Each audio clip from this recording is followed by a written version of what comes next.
Leaked footage, and a warning shot heard around the world. The Pentagon says U.S. forces struck a suspected drug-smuggling vessel in the eastern Pacific yesterday, just off the coast of Colombia. According to officials, the operation was the 8th U.S. strike in as many weeks, and the first in the eastern Pacific after 7 previous strikes in the Caribbean. Intelligence sources told commanders the boat was operating along a known narco-trafficking route and was being run, authorities say, by a designated terrorist organization. What happened next is dramatic. Video released by officials shows a moment of impact, a bright, violent burst that turns the open water into a column of flame and smoke. Seconds later, the vessel is gone. U.S. leaders say both suspects aboard were killed and that no U.S. personnel were harmed in the operation.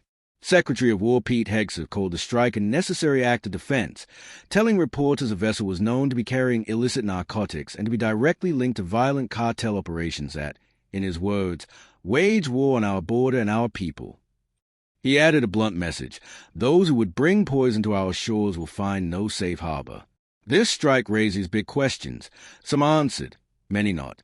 Officials confirmed 2 fatalities from the latest attack, bringing the total death toll across the recent strikes to 34. But the identities and nationalities of the dead have not been released.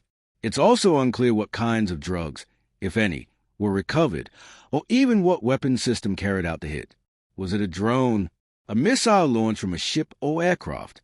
The Pentagon has so far pointed reporters back to Secretary Hegseth for details.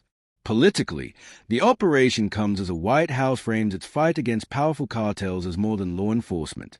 President Trump has publicly described the situation as an armed conflict with drug cartels, language that signals a major escalation in the U.S. approach to narcotics trafficking. For viewers, the footage is chilling: a flash, a blast, and then to see where a boat had been.